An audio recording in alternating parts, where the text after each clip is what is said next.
우리는 오늘 오전에 그리스도께서 주께서 택하신 자를 얼마나 사랑하셔서 그에게 정말 필요할 때 찾아주시고 신령한 만남을 통하여 그 믿음을 굳건하게 해주시고 또 회복해 주시고 온전한 경건의 길로 인도해 주시는 것을 살펴보았습니다. 오늘 오후에는 베드로 사도가 이 땅에 있을 때에 마지막으로 기록한 서신을 살펴봅니다.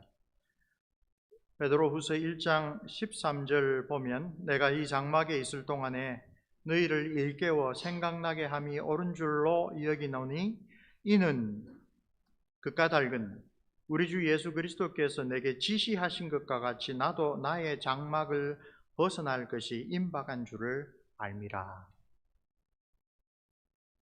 14절 말씀을 보면 사도 베드로가 베드로후서를 기록할 때 그는 이제 곧 그가 이 땅에서의 삶을 마감하게 될 것이다 라는 것을 주님께서 알게 해주셔서 이제 남은 나날이 얼마 없다라는 그러한 마음으로 이 편지를 쓰고 있다는 것을 알 수가 있습니다. 그래서 많은 교회 사학자들은 바로 이런 구절에 근거하여 네로 황제 박해 때에 사도 바울은 로마 시민인 거로 참수형을 당하였고 사도 베드로는 거꾸로 십자가에 매달려 순교했다라고 전해지지요.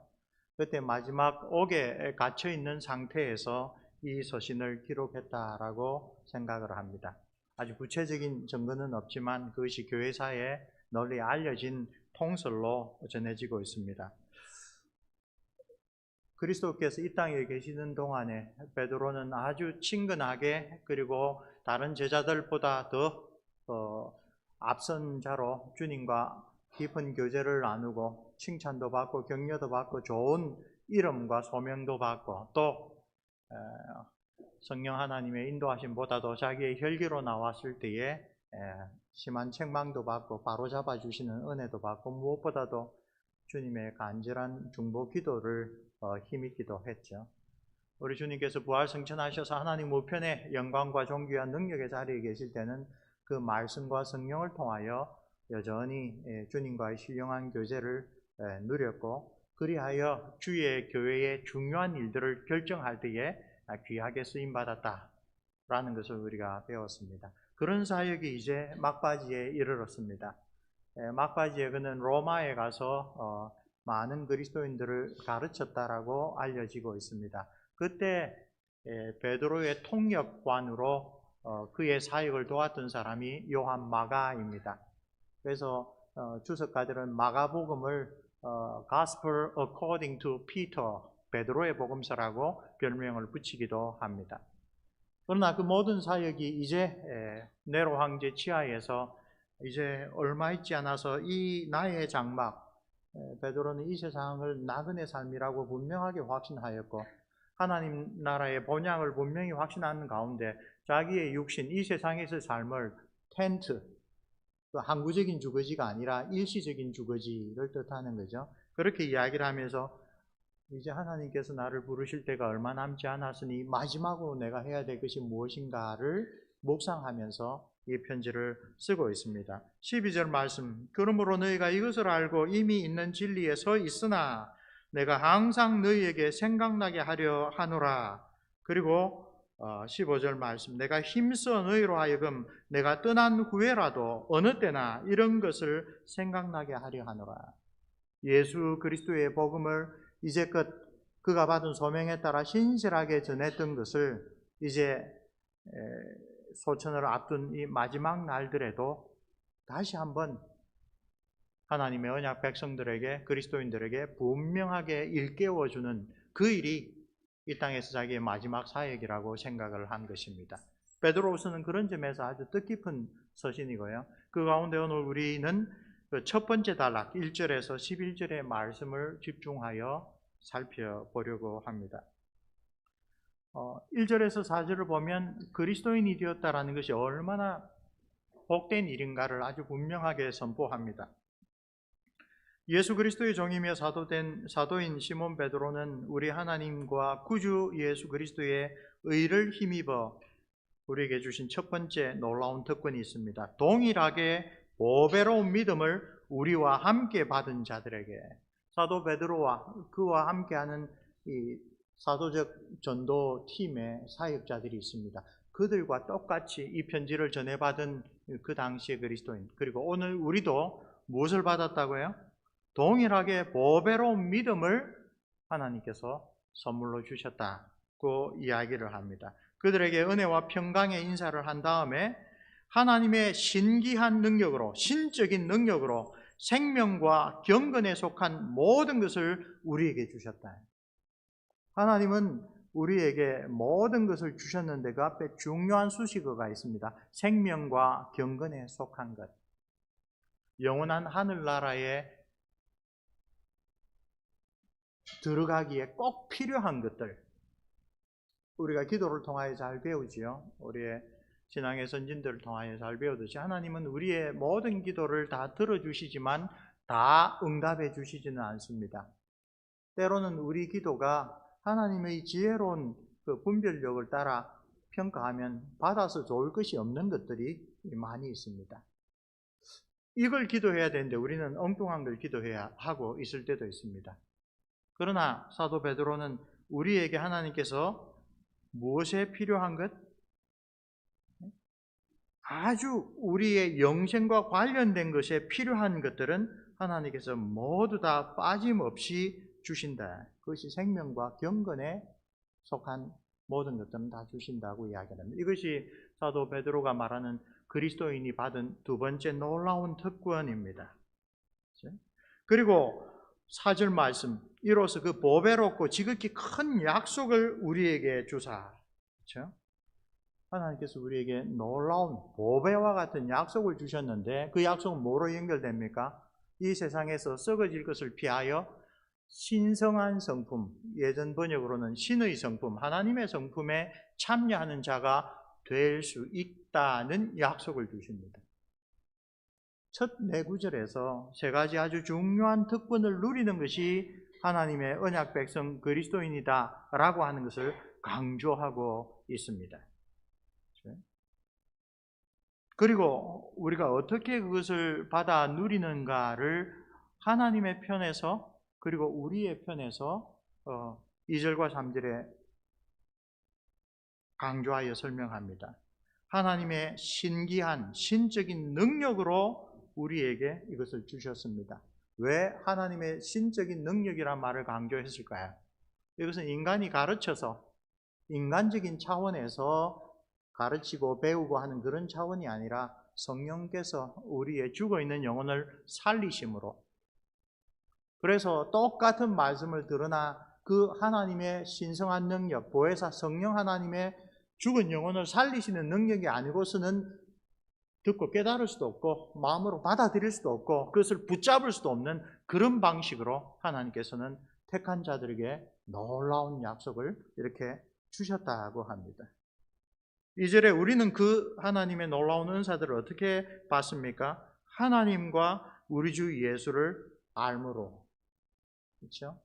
하나님이 누구시며 우리를 위하여 어떤 일을 하셨는지, 우리를 죄와 사망과 사단의 권세에서 해방시키기 위하여 성자께서 우리와 같은 인간이 되셔서 어떻게 하나님의 공의를 온전히 만족시켰는지, 한편으로는 우리의 죄책을 다 지시고 다른 한편으로는 창조 때 맺은 언약을 온전히 이루심으로 하나님의 모든 말씀을 완전하게 성취하심으로 받은 의를 우리에게 주심으로, 우리가 그런 내용들을 성령으로 말미암아 올바르게 알게 될 때 그것이 살아있는 지식, 영생을 주는 참된 지식으로 우리가 이런 것들을 받아들이는 그런 중요한 통로가 되었다라고 이야기를 하고 있습니다.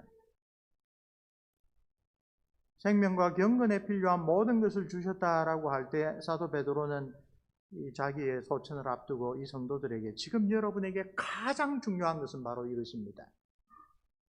그리스도인으로 살아갈 때 우리가 하나님의 말씀을 듣고 깨닫고 간구하고 하나님 앞에 기도할 때 무엇보다도 중요하게 여겨야 될 것은 이것입니다 라고 첫 네 구절에서 요약을 해 주시는 겁니다. 그리고 오늘 우리 묵상의 주제이기도 하죠. 4절에 신성한 성품에 참여한다.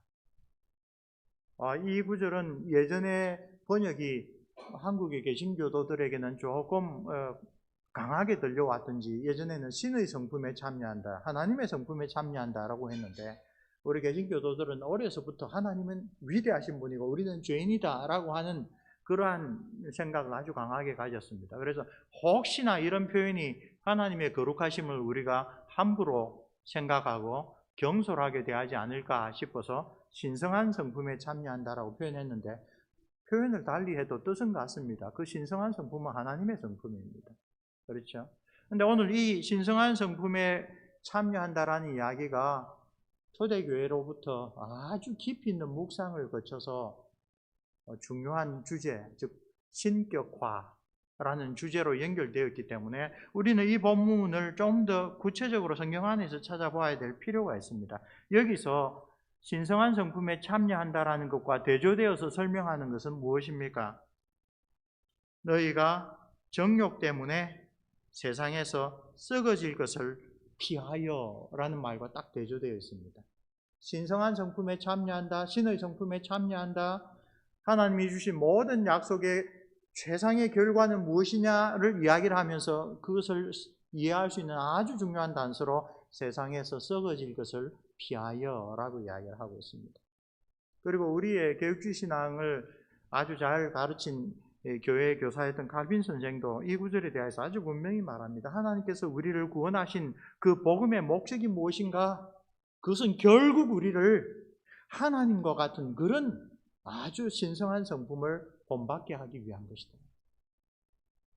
우리의 구원의 목적이 무엇인가를 칼빈 선생은 신성한 성품에 참여하는 자가 되는 것이라고 요약하여 가르칩니다.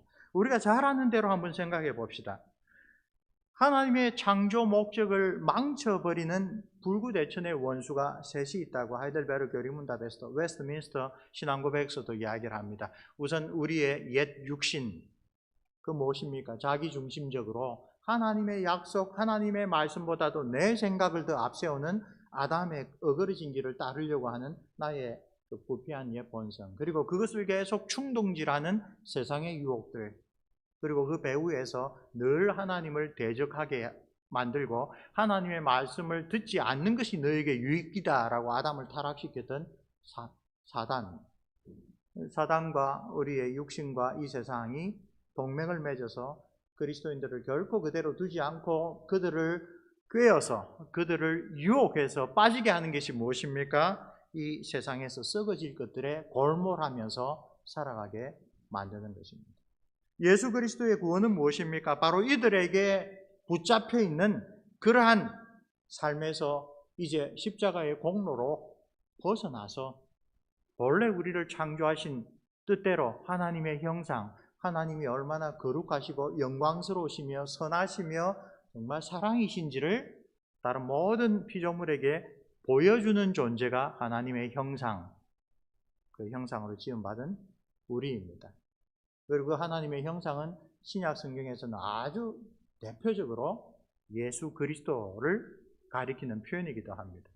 바로 그 하나님의 형상으로 회복되도록 하는 것, 그것을 오늘 여기서 신성한 성품에 참여한다라는 말씀으로 우리가 이해해도 크게 다르지 않을 것입니다. 그래서 사실은 이 표현이 우리에게는 익숙하지 않을 수는 있지만 주의 사도들은 동일하게 가르치는 내용이다라는 것을 알 수 있습니다. 베드로전서 5장 1절을 가면 베드로가 아주 겸손하게 너희 중 장로들에게 권하노니 나는 함께 장로된 자요 그리스도의 고난의 증인이요 그 다음에 나타날 영광에 참여할지니라. 나타날 영광은 무엇을 뜻합니까? 예수 그리스도께서 다시 오실 그때에 참 하나님의 형상으로 보여주시는 그 영광스러운 모습에 우리도 참여할 자다라고 이야기를 합니다.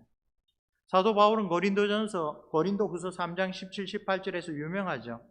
주는 영이시니 주의 영이 계신 곳에는 자유가 있느니라. 우리가 다 수건을 벗은 얼굴로 거울을 보는 것 같이 주의 영광을 보매, 그 다음에는 어떤 약속이 있습니까? 그분과 같은 형상으로 우리가 변화하여 영광에서 영광에 이르니 이 일은 주의 영이 행하시는 일이다. 주의 영으로 말미암아 없습니다. 사도 요한 역시 똑같은 이야기를 합니다. 보라, 아버지께서 어떠한 사랑을 우리에게 베푸사 하나님의 자녀라 일컬음을 받게 하셨는가? 우리가 그러하도다.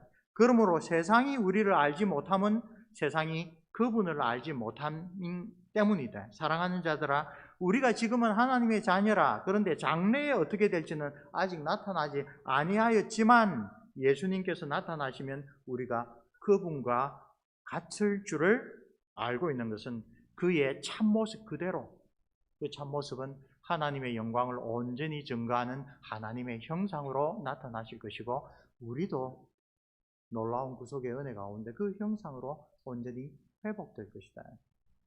그러므로 신성한 성품에 참여하는 이 복은 주의 사도들이 한 입으로 가르치는 중요한 것입니다. 우리가 왜 복음을 듣고 구원받았는가? 우리가 구원받고 난 다음에 하나님 앞에 갈 때까지 우리가 어떤 삶을 살아야 되는가를 한마디로 이 세상에서 썩어질 것을 피하여 신성한 성품, 예수 그리스도께서 보여주신 참 하나님의 형상을 회복하는 삶을 우리가 살아가도록 부르심을 받았다. 그런 축복을 받았다고 이야기를 하고 있습니다. 바로 이 첫 번째 네 구절에서 우리가 얼마나 많은 축복들을 누리는지를 아주 풍성하게 이야기를 하고 있는 것을 알게 됩니다. 그리고 이런 내용들을 통하여 사도 베드로는 자기가 평생 주님과 함께 교제하면서 받았던 자기의 사명, 그 사명 가운데 엑기스라고 할 수 있는 것을 내가 죽기 전에 여러분에게 다시 한번 확인하고 싶다, 다시 한번 일깨우고 싶다, 그 이야기를 하죠. 심지어 어떻게 이야기를 합니까? 3장에 가면 사랑하는 자들아, 내가 이제 이 둘째 편지를 너희에게 쓰노니 이 두 편지로, 베드로 전서와 베드로 후서로 너희의 진실한 마음을 일깨워 생각나게 하여 곧 거룩한 선지자들이 예언한 말씀, 그리고 주 대신 구주께서 너희의 사도들로 말미암아 명하신 것을 기억하게 하려 함이라. 구약 성경과 신약 성경의 그 말씀을 성령으로 말미암아 다시 일깨워주는 그 일을 지금 마지막 순간에 계속하고, 그 일깨우는 목적이 무엇이라고요? 우리가 세상에서 썩어지는 자가 되지 아니하고 신성한 성품에 참여하는 하나님의 참된 형상으로 영광으로 가는 바로 그 하나님이 우리를 부르신 그 참된 목적을 다시 되새기게 해주신다는 것이죠. 놀라운 특권을 4절에서 이야기를 했습니다. 그리고 첫 번째로 결론을 내립니다. 5절부터 그러므로 너희가 더욱 힘써 너희 믿음의 덕의 지식의 절제의 인내를, 인내의 경건의 형제 우애에 사랑을 더하라. 하나님께서 주신 놀라운 축복에 우리가 반응해야 될 것을 아주 구체적으로 가르칩니다. 그리고 그 가르치는 목적을 이렇게 이야기합니다. 이런 것들이 너에게 있어 흡족한즉 너희로 우리 주 예수 그리스도를 알기에 게으르지 않고 열매 없는 자가 되지 않게 하려니와, 이런 것이 없는 자는 맹인이라 멀리 보지 못하고 그의 옛죄가 깨끗하게 된 것을 잊었느니라. 우리에게 엄청난 축복을 내려주셨는데 그 축복을 받은 우리가 마땅히 해야 할 일들이 있다. 힘써 행해야 된다. 그러지 않으면 여러분은 교회 안에 있으나 그리스도를 참되게 만나지 못한다. 여러분은 교회 안에 있으나 나를 부르신 주님의 뜻이 무엇인지를 분명히 깨닫고 그 뜻을 위하여 엎드려 기도하고 간절하게 성령님을 의지하는 그런 삶을 살지 못한다.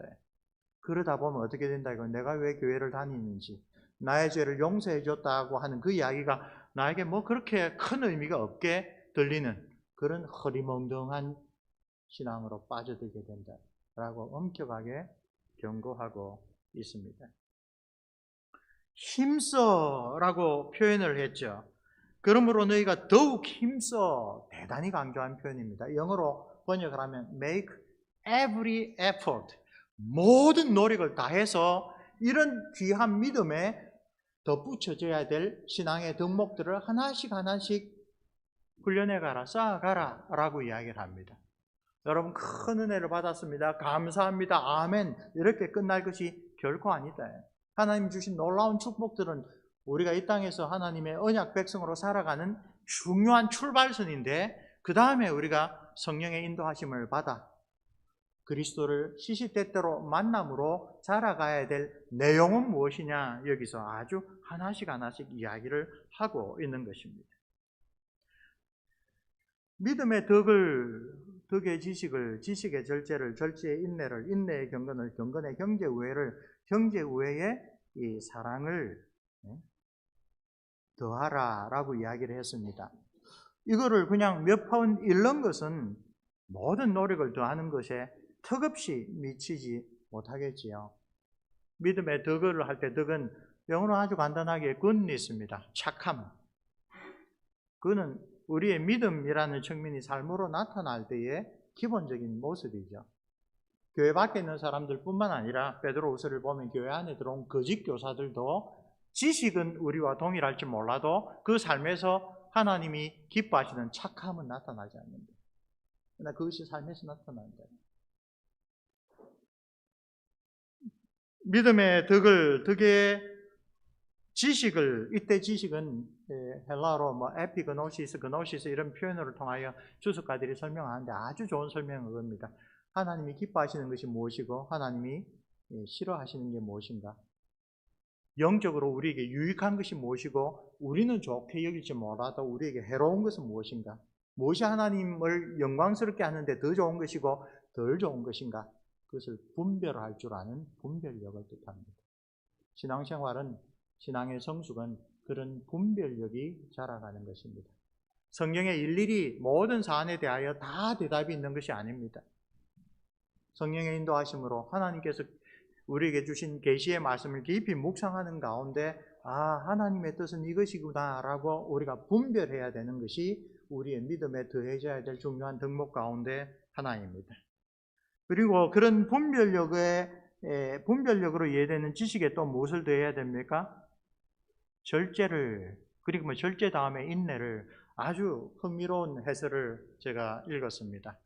절제는 이만큼 해도 되지만 이 정도에서 마치는 것이 하나님 보시기에 좋겠다라는, 신자가 신앙생활 가운데 이 세상에 살 때 특별히 번영하고 좋은 일들이 일어날 때에, 그러나 그때도 나에게 이렇게 축복해 주셨는데 축복해 주신다고 내가 이거 다 해도 될까?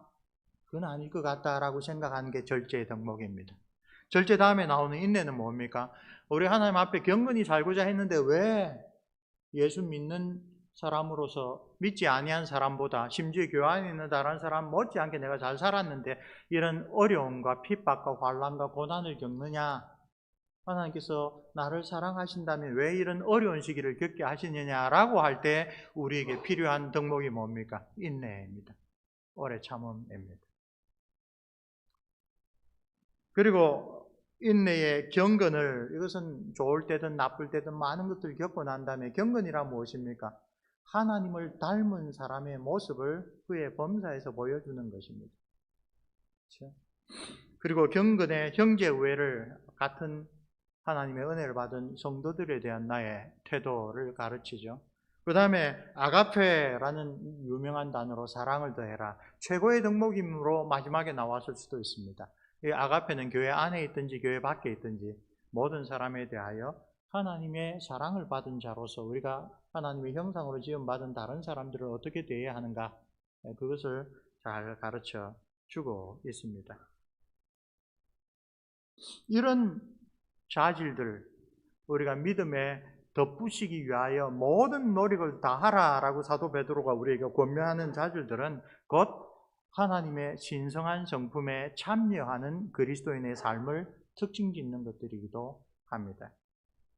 사도 바울이 갈라디아서 5장 22절 23절에서 오직 성령의 열매는 사랑과 희락과 화평과 자비와 양성과 오래 참음과 절제라고 했을 때도 역시 그것은 성령께서 우리 안에 맺으시는 열매입니다. 그 열매들을 하나씩 보면 그 내용에 조금씩 다름이 있을지라도 근본적인 동일함은 뭡니까? 세상에 썩어질 것을 피하여 하나님의 형상으로 지어져 가는 그런 사람의 자질들을 이야기를 합니다. 자기 자신에 대하여, 이웃에 대하여, 하나님에 대하여 하나님의 언약 백성이 마땅히 보여야 할 성령으로 말미암아 다져져 가는 그런 열매들을 이야기를 하고 있습니다. 히브리서 사도는 이것을 우리가 받는 징계와 관련하여 아주 분명하게 이렇게 가르칩니다. 오직 하나님은 우리의 유익을 위하여 하나님의 거룩하심에 우리가 참여하도록 하시기 위하여 때로는 우리를 징계하신다. 징계를 받을 그 당시에는 결코 유쾌하지 않지만, 결코 기쁘지 않지만, 그러나 그 하나님이 우리를 위하여 주시는 징계로 말미암아 연단을 받은 자들은, 훈련을 받은 자들은 의와 평강의 열매를 맺느니라. 표현이 좀 다를 뿐 모든 사도들은 동일한 이야기를 하고 있습니다.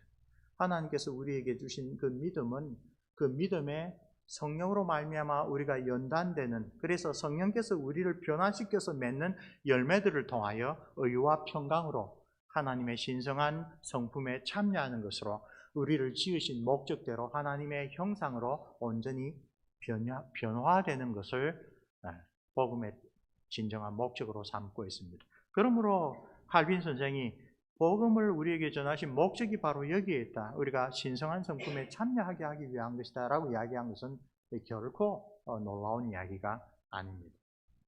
사도 베드로는 믿음에 반드시 우리가 보완해야 될 이런 자질들이 하나씩 갖추어질 때에 우리가 주 예수 그리스도를 부지런히 알아가고 신령한 열매를 맺는다고 표현합니다. 오전 묵상에서 우리가 나눈 내용을 보면 이렇게 하는 과정에서 우리는 그리스도를 만납니다. 아니, 그리스도께서 우리를 만나 주십니다. 반대로 그런 자질들을 부지런히 갖추지 않고 있으면 내가 왜 예수 그리스도의 십자가 은혜로 구원받았는가, 그 처음 느꼈던 그 감격, 그 깨달았을 때 주시는 놀라운 희열, 감사, 이런 것들이 점점 더 희미해지고 없어진다. 틀림없이 교회 생활을 하는데 뭔가 소위 말해서 이 종교인으로 살아가지, 내가 오늘 주일날 와서 살아계신 하나님과 정말 신령한 교회를 나누었다, 성령께서 내 마음에 하나님의 말씀을 새겨주셨다, 그런 체험이 없이 한 주 한 주, 한 달, 1년이 지나가 버리게 되는 것입니다.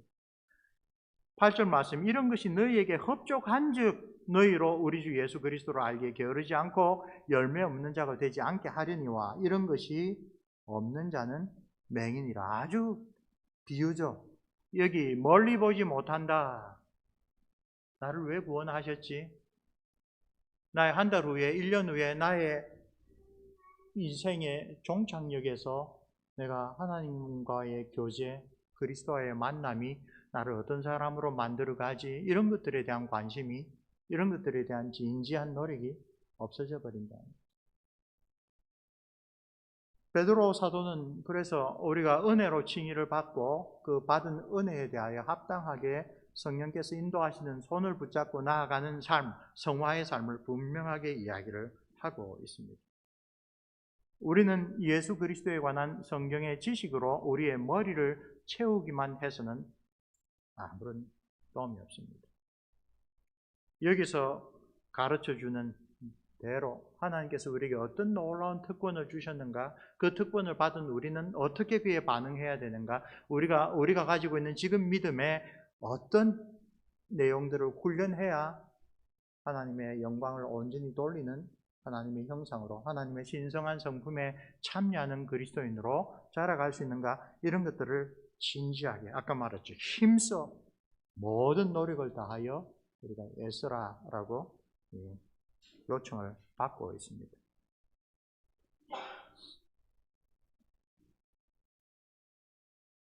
이런 사도 베드로의 요청에 진지하게 우리 가족이, 우리 교회가 반응하지 않는다면 결국은 열매 맺지 못하는 그리스도인이 될 것이고, 주님과 만나서 기적의 떡을 먹고 기적의 물고기를 먹고 기적적으로 치유를 받았으나 결국은 생명의 복음에 이르지 못했던 많은 사람들처럼 우리 역시 그 주님을 만나는 일에서 점점 더 멀어지고 말 위험을 뚜렷하게 우리에게 경고해 주시는 것입니다.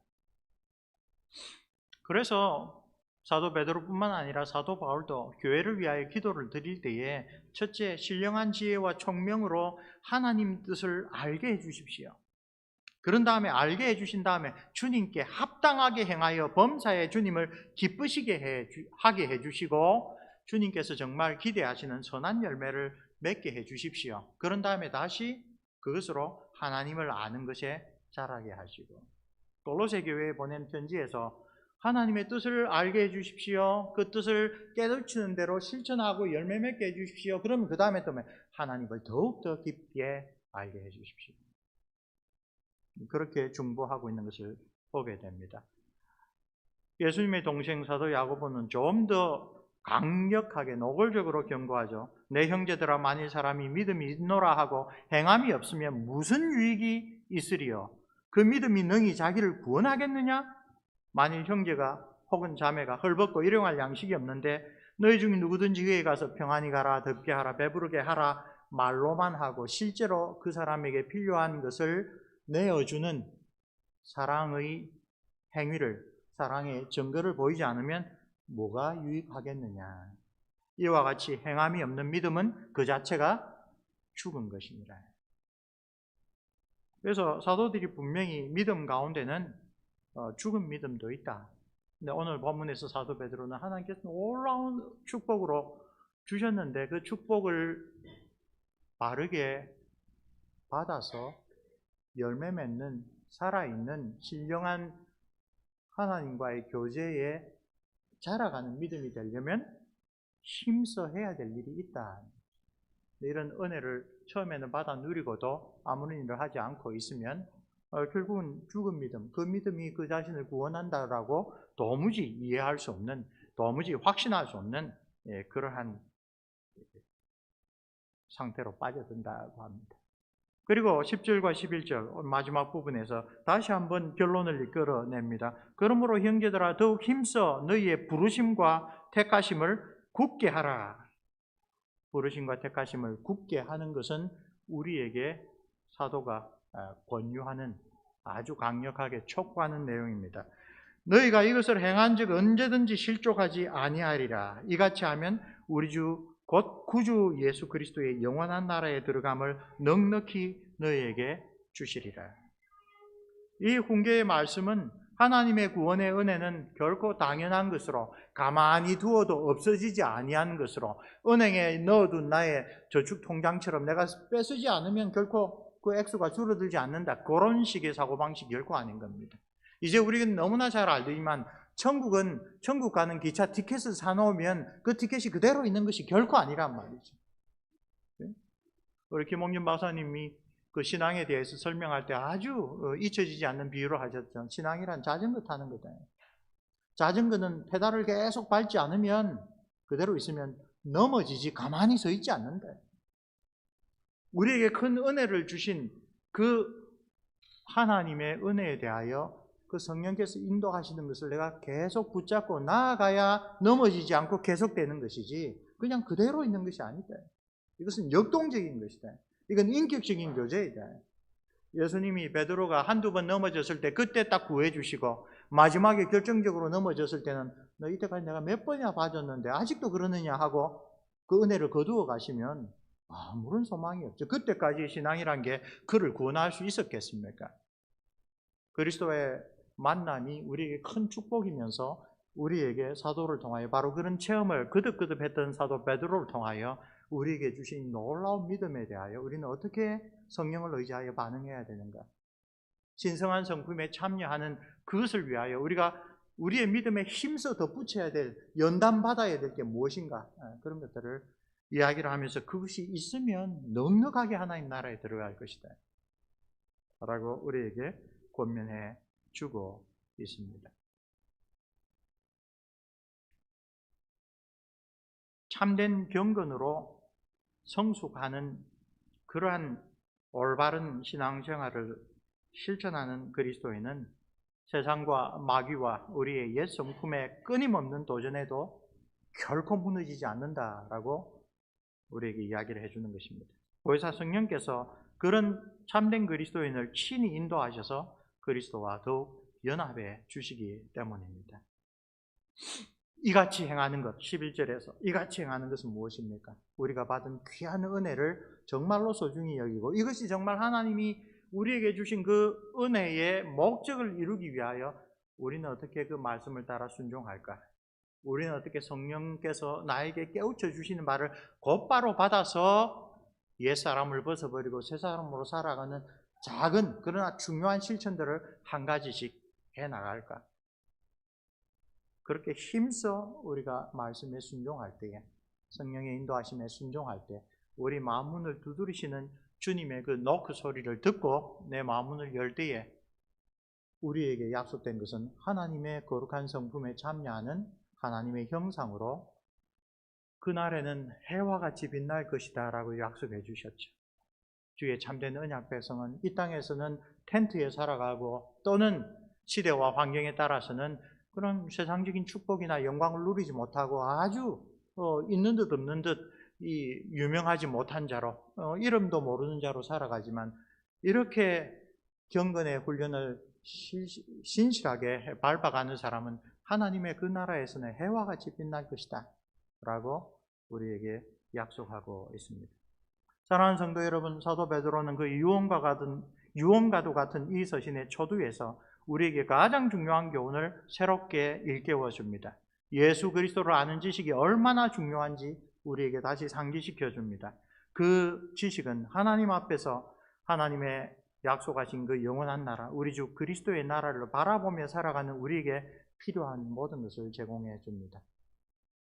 제공 안 해주시면 그건 쓸데없는 것이라고 생각을 해도 되겠습니다.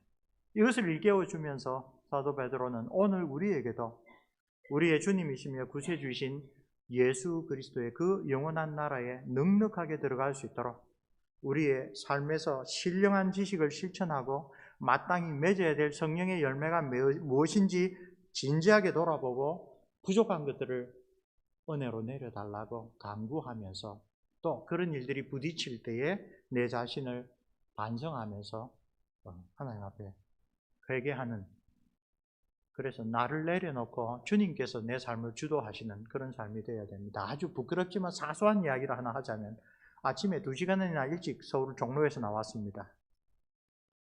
마라톤 대회를 하는 거예요. 교통 통제를 하는 거예요. 두 사람들은 자기 건강을 위해서 하는 건 좋은데 얼마나 많은 시민들이 특별히 설교하러 가는 나에게는 얼마나 이렇게 짜증나는 일인가. 그러다가 이제 오면서 회개를 했죠. 그야말로 내 중심으로만 생각하구나. 오히려 하나님께서 2시간에 일찍 출발하게 하셔서 30분 전에 넉넉하게 도착하게 하셨으면 아하, 내가 특별히 2시간 전에 나올 일이 없는데 나오게 하셔서 감사합니다. 그렇죠? 다른 사람들의 사정을 역지사지할 수 있어야 되는데 우리는 특별히 배웠다고 하는 개혁교회 사람들은 저부터 해서 참 잘 판단합니다. 참 잘 자기 중심으로 생각합니다. 그러나 그런 것들을 돌아보면서 내가 나의 믿음에 덧붙여야 될 그런 인내의 덕목이 너무 부족하지 않았는가.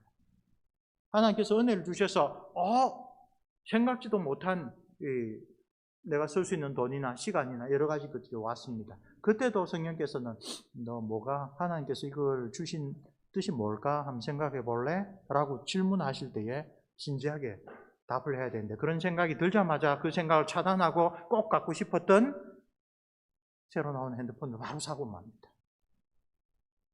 여러 가지로 우리는 이 말씀을 깊이 기억하는 가운데 기도하는 마음으로 돌아봅니다. 지금 하나님께서 나에게 덧붙여져야 된다는 내가 지금 부족한 그런 덕목들이 뭐라고 생각하실까? 어떻게 나에게 삶의 여러 가지 사건들을 통해 이걸 깨우쳐 주실까? 그걸 깨달았을 때 다시 그런 일을 하지 않도록 어떻게 하면 내가 그 부분에, 그 연약한 부분을 훈련할 수 있을까?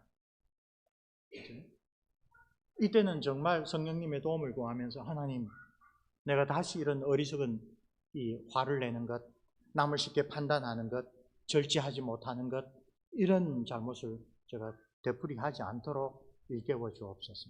정말 하나님의 사랑으로 아직 하나님을 알지 못하는 이웃들을 사랑하게 해 주옵소서. 그들을 이해하게 해 주옵소서. 5절에서 7절에 제시하고 있는 그 목록들을 한 번씩 우리의 삶 가운데 돌아보면서 주의 사도를 통하여 보혜사 성령께서 오늘 나에게 말씀하신 너 지금 이런 덕목이 필요하다 라고 말하는 게 무엇인가를 한번 돌아봅시다. 그를 깨우치고 간절히 내 스스로는 내가 훈련해도 스스로는 할 수 없습니다. 성령 하나님 내 마음을 바꾸어 주옵소서. 다른 사람의 눈을 의식해서 절제하지 않고 하나님 항상 나를 보시는 하나님을 생각해서 내가 아예 그런 것들을 버리게 해 주옵소서. 무엇보다도 우리 주님께서 이야기한 대로 너희가 하나님과 만몬을 겸하여 섬길 수가 없다. 그 뒤에 유명한 말씀을 하시죠. 눈이 성하면 온몸이 밝을 것이나 눈이 어두우면 온몸이 어둡다. 근데 성하다, 어둡다란 말의 헬라 원문이 싱글 아이, 더블 아이라고 씁니다. 눈이 한쪽이냐 두쪽이냐가 아니라 하나만 바라보고 살아야 되는데 이것도 보고 저것도 계속 본단 말이에요. 우리에게 큰 은혜를 주신 하나님만 바라보고 살아야 되는데 우리는 항상 하나님을 보고 세상을 같이 본단 말이에요. 그때 시시때때로 어느 것이 나에게 더 유익할까라고 내 기준으로 판단한단 말이에요. 하나님, 내가 순전한 눈, 주님만을 바라보는 그런 눈을 갖게 해 주옵소서. 그렇게 기도하라고 어떻게 보면 사도 베드로가 우리에게 너희 믿음의 덕에 지식의 절제의 인내의 형제 우애의 사랑을, 경건을 우리에게 덧붙이라고 합니다. 이거 목록을 쭉 알고 이게 무슨 내용이다 아는 것으로는 아무런 의미가 없습니다. 그것을 내 삶을 비추는 거울로 삼아서 성령 하나님, 내가 부족한 것이 무엇인지 깨우칠 때마다 간절하게 성령님께 내 마음을 맡기게 해 주옵소서. 칼빈 선생 이야기를 하나만 하고 마치겠습니다. 그가 사역을 할 때 외투 안에 소위 아우구스티누스 교부가 상징으로 삼았던 손의 심장을 상징하는 하트를 새겨 넣었죠. 그 하트 주변에 새겨 놓은 라틴어 경구가 뭔지 아십니까? 아시는 분이 있을 겁니다. Cor meum tibi domine. 주님, 나의 마음을 주님께 바치게 해 주옵소서. 그 밑에 prompte et sincere. 적극적으로 그리고 진심으로. 그는 외투 안에 그걸 붙이고 살면서 이렇게 성령께서 깨우쳐 주셨을 때 나에게 부족한 것이 무엇인지를 일깨워 주셨을 때 적극적으로 온 마음으로 순종하게 해 주옵소서. 그걸 자기의 좌우명으로 그의 평소의 기도로 삼았던 것입니다. 그것이 여기서 말하는 더욱 힘써 모든 노력을 다하여 이런 경건의 훈련을 하라는 말씀을 칼빈 선생 나름대로 실천한 한 가지 방법이었습니다. 오늘 우리는 복된 주일을 다 보내기 전에 하나님 앞에서 이번 한 주간 어떻게 하나님 앞에서 살아갈 수 있는지, 내 마음문을 주님께서 두드리실 때 내가 아주 민감하게 것을 깨닫고 주께서 나에게 가르쳐 주시는 것을 어떻게 내 삶으로 실천할 수 있을지 정말 진지하게 주님과 더불어 그리스도와의 만남을 정말 누리면서 살아갈 수 있도록 다시 한번 기도하고 준비하고 또 나에게 꼭 필요한 중요한 지혜를 주시면 내가 이렇게 실천하게 해 주옵소서. 한두 번 잊어버리더라도 잊지 않고 계속하게 해 주옵소서. 그렇게 기도하고 한 주간을 주님과 더불어 동행하시는 복된 주의 백성들 되시기를 주의 이름으로 청원합니다. 기도하겠습니다. 은혜로우신 우리 아버지 하나님, 우리의 삶과 경건에 필요한 모든 것을 우리 주 예수 그리스도를 아는 신령한 지식을 통하여 우리에게 공급해 주시니 너무나 감사합니다. 우리를 부르신 그 크신 뜻이 이 세상의 썩어짐으로부터 벗어나 하나님께서 우리를 본래 지으신 하나님의 형상을 회복하도록 하나님의 신성한 성품에 참여하도록 하신 것을 저희들이 오늘 다시 한번 생각합니다. 우리에게 주신 그 놀라운 축복들을 귀하게 여기는 마음을 새롭게 해주시고 거기에 합당하게 믿음과 덕과 지식과 절제와 인내와 경건과 형제사랑과 아가페 사랑, 우리에게 꼭 있어야 될 신성한 성품들에서 자라갈 수 있도록 주님 우리를 도와주옵소서. 보혜사 성령께서 말씀을 들어 우리에게 이러한 것들을 깨우쳐 주실 때마다 간절하게 반응하게 하시고 내 자신의 결단과 내 자신의 노력에 의지하는 어리석음을 버리고 성령 하나님 나의 주인이 되어 주셔서 내가 그 말씀대로 실천할 수 있도록 도와주옵소서. 간절하게 주님과 동행하는 삶을 사모하는 저희들이 되게 해 주옵소서. 그래야 우리 한 사람 한 사람이, 특별히 우리의 언약의 자녀들이 하나님 나라를 위하여, 그리스도의 몸된 교회를 위하여 하나님께서 기뻐 쓰시는 더 귀한 제목들이 될 수 있도록 우리를 축복하여 주옵소서. 우리 주 예수 그리스도 이름으로 기도합니다. 아멘.